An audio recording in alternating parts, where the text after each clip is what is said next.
Hi guys, welcome back to my channel.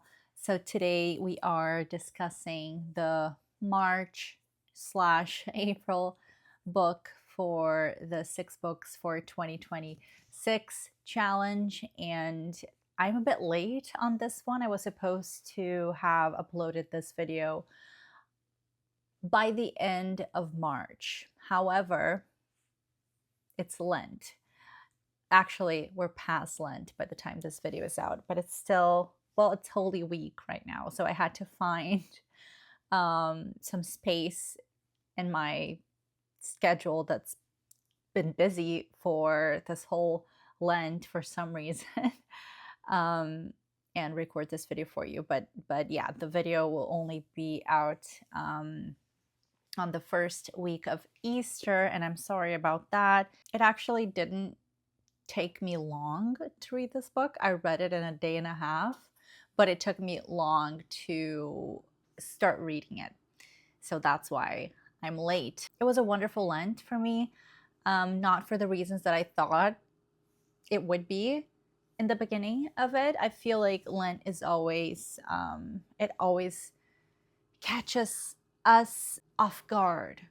Like we are prepared, at least we try to be, but then something happens and like something unexpected happens and we have to deal with it, right? In my case, it was just like so much going on, but I was so sure that I was going to have a great Lent, that I wasn't going to be on my phone at all, that I would be off social media, and that I would do plenty of other things like finishing Confessions by St.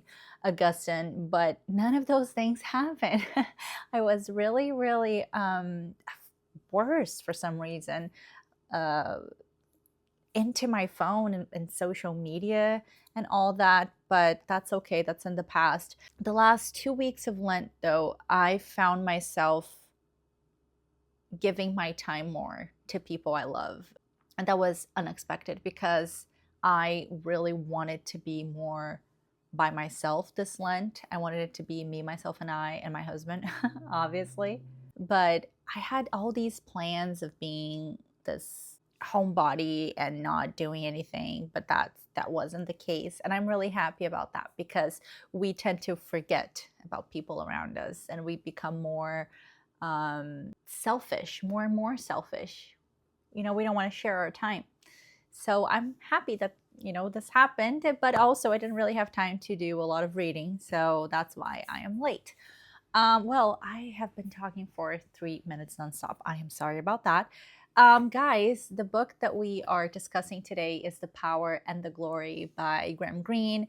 And this book was just truly beautiful and really spoke to me. And I understand that as a Catholic, I managed to get so much out of it.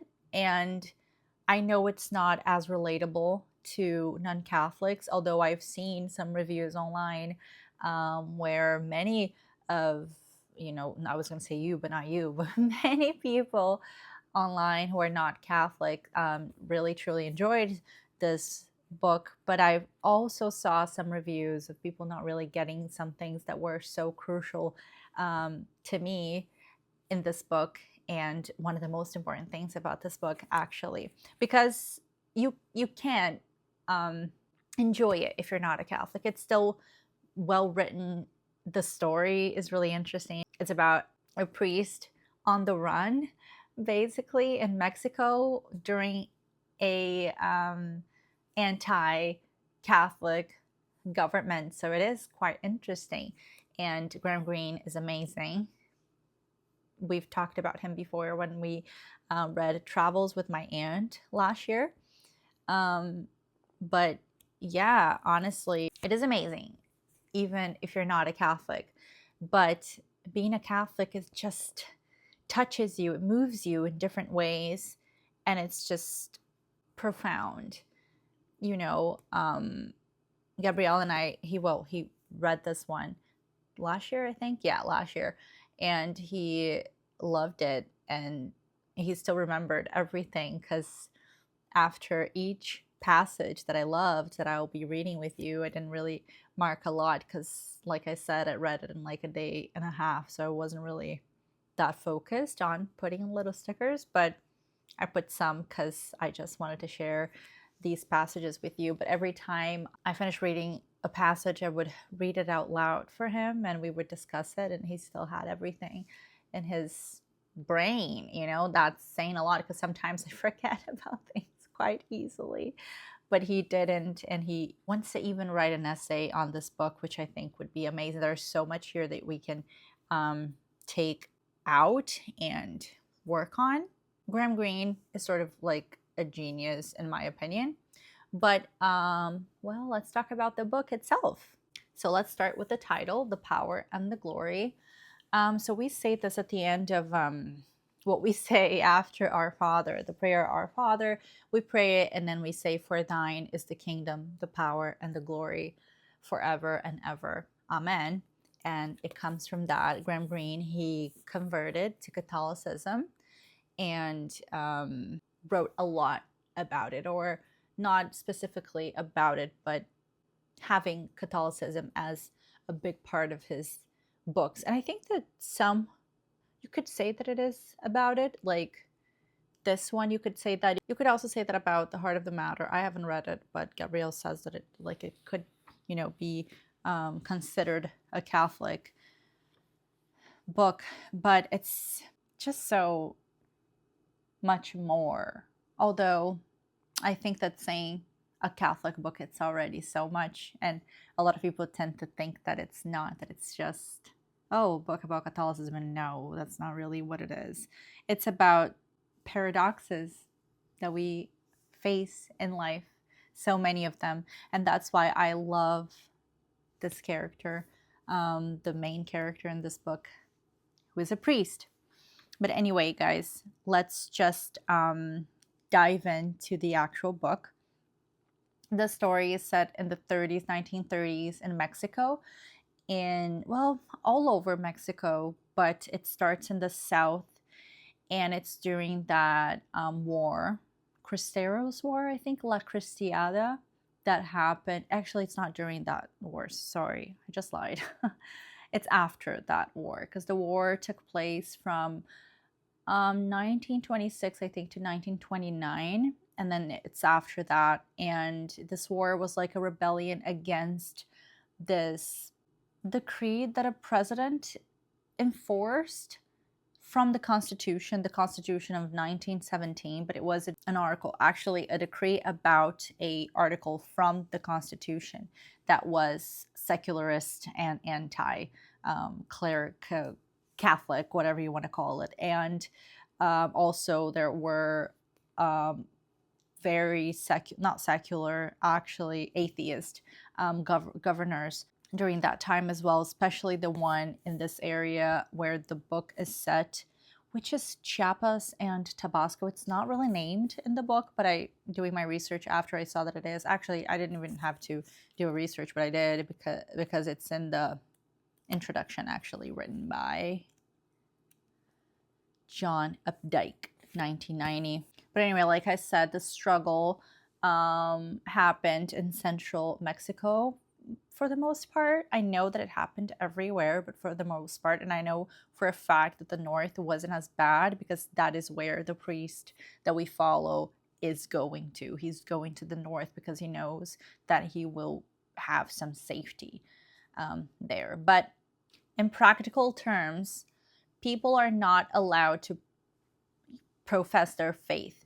They're not allowed to have masses. They're not allowed to have icons at home. They're not allowed to have any kind of service. They're not allowed to talk about God.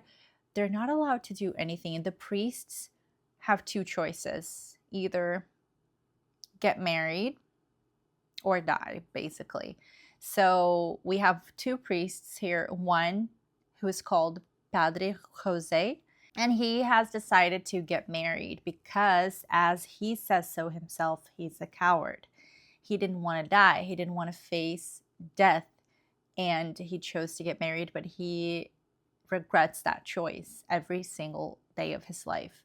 He looks at his wife and he just feels such a coward, and he feels like he's not even like a man anymore. Well, he knows he's not a priest anymore, but in his heart, he will always be a priest. But at the same time, like, what is he, right? A person who lived for priesthood and now, finds himself married. So it is very confusing. And I feel for this character. To be honest, he's not very present in the book because it's not really about him. But I think that it is quite interesting whenever we focus on him and his thoughts, because that's one thing that Graham Greene does amazingly is he really makes you feel what the characters are feeling, and without like overemphasizing, without too much use of adverbs and things like that. It's just quite natural, organic, and quite simple. He, like I said, I think he's a genius, like a writing genius, just very gifted. So yeah, so that's the situation of Mexico, and I was really happy to get to know this a bit more because I didn't really know about, well, I knew about it, but I didn't really know a lot. And as a Catholic, I feel like it is important for me to know like historic events involving the church. So yeah, that's the situation. So we follow a priest whose name we do not know. His name is Whiskey Priest. It just means that he is called that way by the people who he serves. He is an alcoholic, to the point that it's really bad, to the point that he baptizes a kid, a baby, who is a boy, and he baptizes him Brigida. Brigida, I think it would be. But anyway, and also to the point of him committing a sin against chastity and having a child with a woman from the village where he's at. Not the village where he's from, but the village where he's been working for a long time. So we know that he is flawed, and that he knows that, and that he's on the run right now. Actually, at first, we are introduced to a lot of different characters. We are introduced to some English characters. Mr. Tench, who is a dentist who hates living in Mexico. He moved there to be a dentist because there were opportunities, but the peso went down to the point that he couldn't even leave Mexico. So he stayed there for like 6 years beyond what he wanted, and his wife was still in England, and I think that he never like went back, and the wife married someone else. And we are also introduced to other people. There's this family called Fellows, and it's a really interesting family. It's the father and the mother. The mother is always sick, and the little girl, at a certain point, she protects, hides away the priest, a Whiskey Priest, who is on the run. And it's a very interesting family. We also have the lieutenant and the chief of police. The lieutenant is an atheist, and he is completely obsessed with priests, or ending all priests. But at the same time, he's not really a bad person. He is quite like, he has his heart set in ending the church because that's where evil is, in his opinion.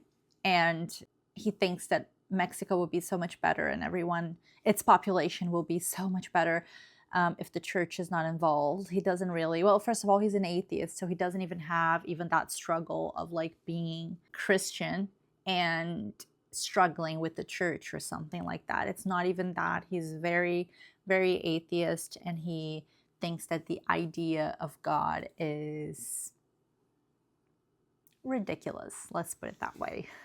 And he wants to save the population of Mexico, or at least where he lives. There's this really sweet family, Mexican family, and the mom keeps reading about this saint, this kid, Juan, and she reads story to her daughters and her son. And it's, her struggles with the son, especially.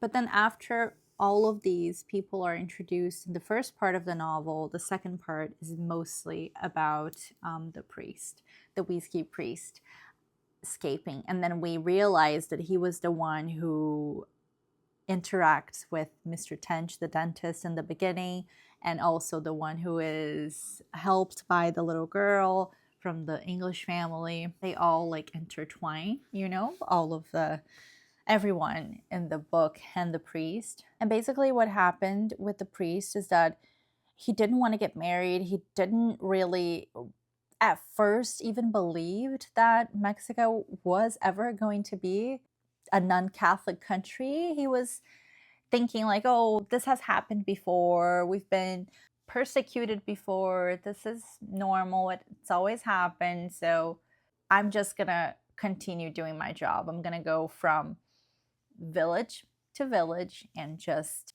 continue to do my job. Even if I'm a bad priest, that is my vocation. That is what I'm going to do. I'm going to do my job and run away from these people. But it happens that it took over the whole country to the point that he was the last priest standing, basically, except for Padre Jose, who got married, right? So the whiskey priest had to take care of himself and travel around. Did you guys see that? The Bucks hat. We cheer for the Bucks here because of Antetokounmpo. Do you guys like basketball?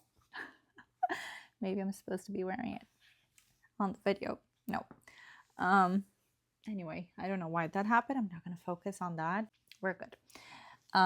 So he travels with this little suitcase that he has, like a case, actually, a briefcase, I think.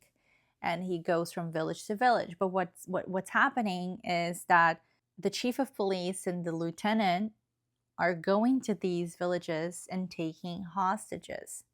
They got the okay from someone. I don't even know if it was the governor. I think it was, but they got the okay to take hostages, and they were holding on to them until, like, basically the people admitted that the priest was there, but no one was saying anything. Everyone was scared, and it's also a sin, right? It would be a sin.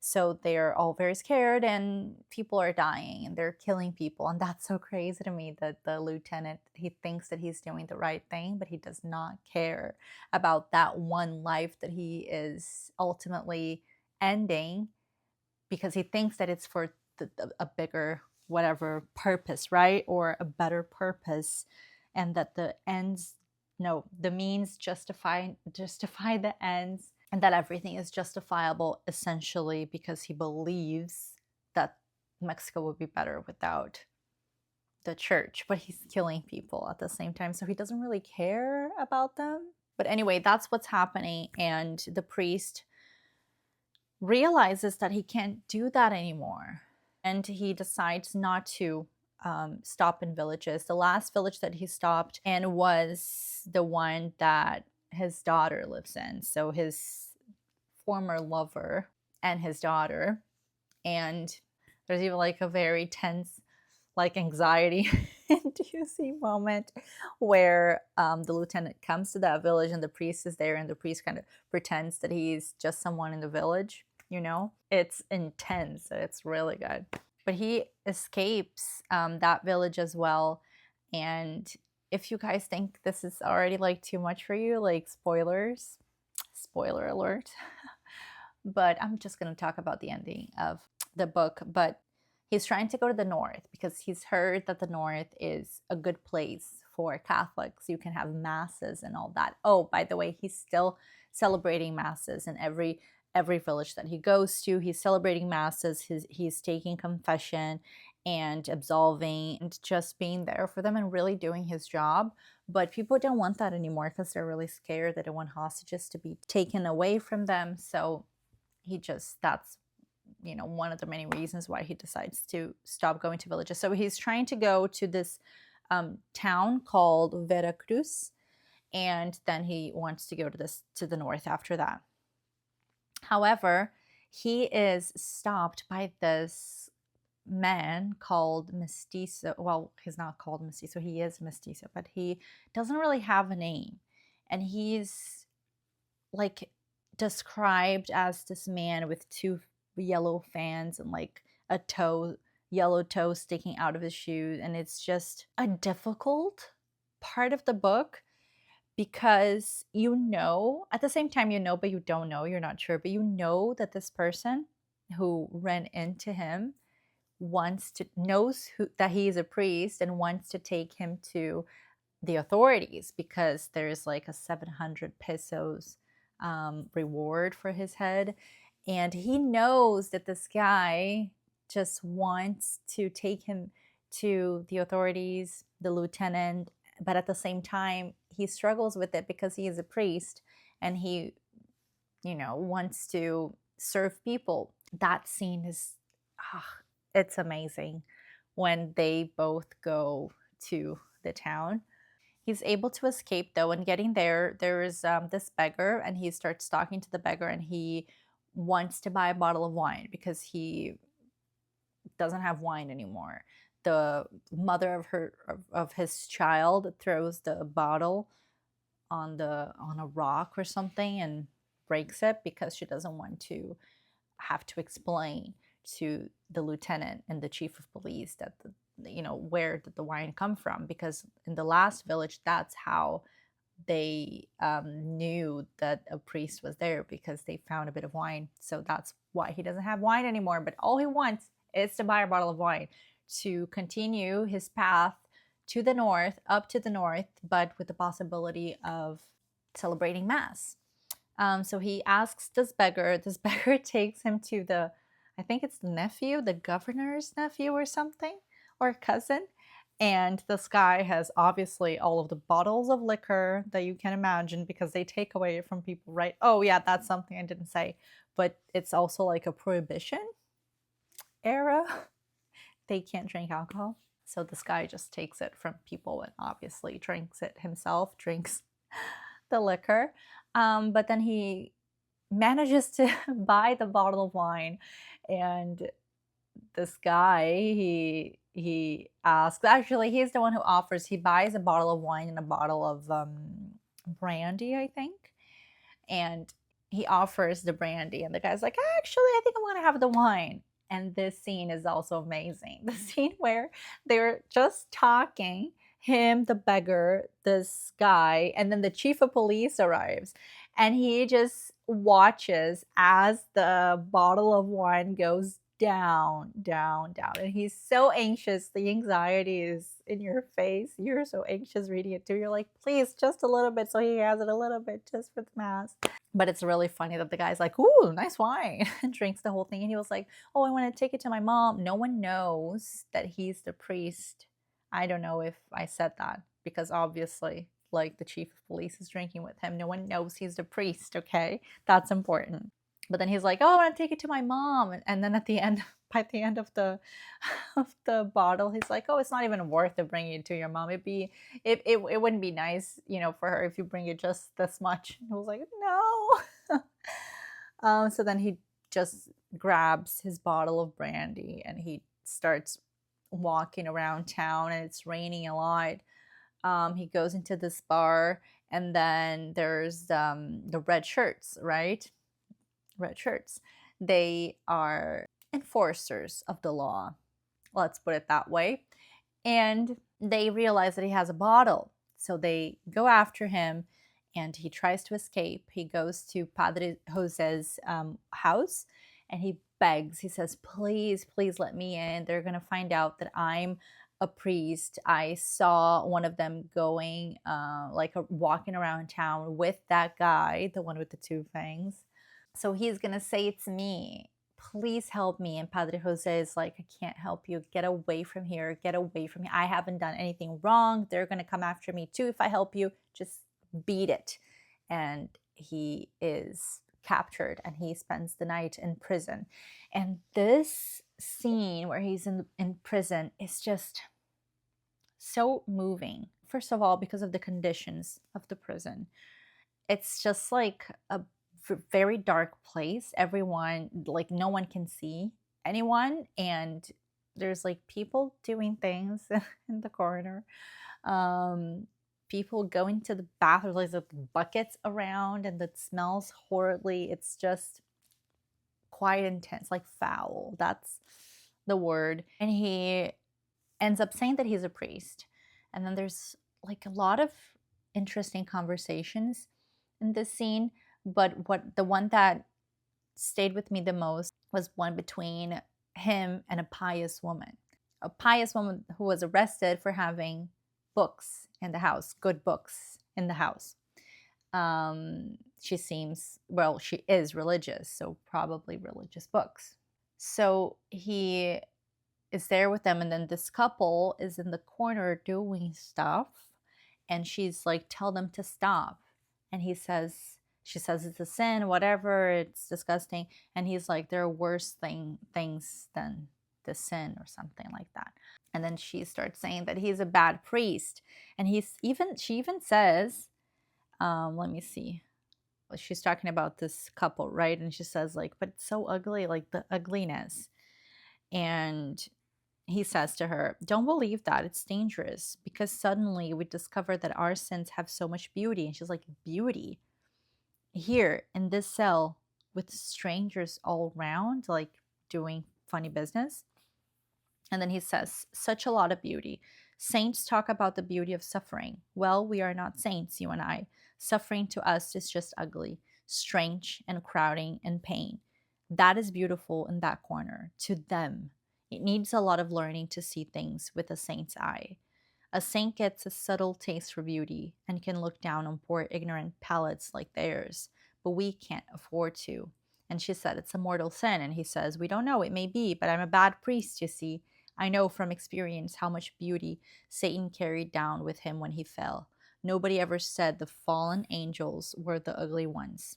He became, they all the fallen angels become ugly after, right? And it's interesting, I just read Paradise Lost, and that's very clear that Satan was beautiful, and Lucifer was beautiful, and then he falls, becomes Satan, and then there is this encounter between him and I think it's Gabriel, I'm not sure. And no, I think it's Michael, not sure. But he's like, oh, how did you not recognize me, right? And then he goes like, you think that you look as good as you did before? You look horrid now after your fall. But anyway, going back to what I wanted to say, she's like, now I can see that you are a bad priest. I wouldn't believe it before. I do now. You sympathize with these animals. And then she says, the sooner you are dead, the better, to him, right? And he considers himself a bad priest for a lot of reasons. Well, we've talked about it. He is a drunk. He had a daughter. But most importantly, like the abandoning of his daughter, that's something that he struggles with. But this part here, after, when she says, the sooner you are dead, the better, look at this. He couldn't see her in the darkness, but there were plenty of faces he could remember from the old days, which fitted the voice. So he has a lot of, or had a lot of these pious women back in the villages, right? Look at this. When you visualized a man or woman carefully, you could always begin to feel pity. That was a quality God's image carried with it. When you saw the lines at the corner of the eyes, the shape of the mouth, how the hair grew, it was impossible to hate. Hate was just a failure of imagination. He began to feel an overwhelming responsibility for this pious woman. It's so true. When you're like hating on someone and full of resentment and full of, well, hatred, but resentment and hurt, you tend to not look at them as children of God anymore. You look at them as a character in your story. You look at them as someone who is nagging you, someone who is bothering you, someone who is a danger to you. But you lack that quality of seeing them as men and women made in God's image. So I just thought this passage was so beautiful. It says, like, when you actually look at them and you see God, it's difficult to, it's impossible to hate, right? There's so many beautiful passages in this book, you guys. Like that one was on page 129. This one, 140. There's the scene where he escapes the prison, by the way. He just goes somewhere else. Actually, he doesn't escape, but they let him go because they don't know he's a priest, right? So they let him go, and he's so hungry going up north. And there's the scene with this dog, and then he goes to a house, the house where the other family lived, the Fellows family, and he's there, and the house is abandoned. It's there, I think, that he encounters this woman, this native woman, and her kid who was shot. And oh, I forgot to say, but there's like also this American guy who's been shooting people. It's important to the story. They're the two ones that are being persecuted, right? This American guy, Pistolero, and the priest. So there's the situation with this kid, and it's truly beautiful. I'm not really getting into that right now because it's going to take me a long time, and I've been talking for 40 minutes, so I want it to be as short as possible. But there's a scene, and there's this bone, and he's like, they're both, him and the dog, they're both like after the bone, right? Because he's starving, hasn't eaten in a long time. So look at this, the passage. Unlike him, she retained a kind of hope. Hope is an instinct. Only the reasoning human mind can kill. An animal never knows despair. And it's despair is the biggest sin, right? One of the biggest sin is going again. It's not trusting God, and not believing in Him, and that feeling of despair, of everything is lost, of hopelessness. But I thought that this was so amazing. Hope is an instinct. Only the reasoning human mind can kill. It's just so good. And then he ends up in this house, Lutheran, brother and sister, and they take him in, and it's closer to the north, and it's already like so much better than where he was, right? He escaped the country where he was being persecuted. He's not being persecuted anymore. He's crossed that threshold, crossed that border, right? So he knows that he's safe there. So he's in this place. They take care of him, give him food and all that. He decides to go to the north. Well, he's been doing that. That was his plan all along. But he decides to go. He has sandwiches for the road, all that, money. And then who appears? That guy, the guy with the two fangs, and who wants to bring him to the lieutenant and get the reward, right? And he knows, he's like, I know why you're here. And he tries to pretend the whole time. He's like, no, Father, I'm a very good Catholic. Like, of course I don't want to take you to the lieutenant, but he knows he wants to. But he says, I need you to come with me, because remember that Americano, that gringo pistolero who's killing everyone? He was found, and he's asking for a priest. He's a Catholic. He needs to confess before he dies. So he has this great opportunity of going north and escaping all of this, leaving all of this behind. But he can't. He can't, especially if someone needs him. So he just goes with this guy, and he knows that his fate is doomed. And I'm getting emotional, but it is quite beautiful how he still goes, even though he knows he's going to die. But there is a chance that this guy really needs. Well, actually, the guy, he knows for sure that this Pistolero Americano guy is lying somewhere. So even though he knows that it's not just for that, he still goes, because he still has to take care of that soul. So he goes with the guy. The American is there. The gringo, right, is there. And they have a conversation before he passes away. And then the lieutenant comes in, obviously, right? And the end is what we imagine since the beginning. We know this is going to come. Well, I didn't know it was going to come to pass, but it's kind of inevitable, So yeah, he is taken, and he wants to confess his sins. and he begs the lieutenant to ask Padre Jose to take his confession.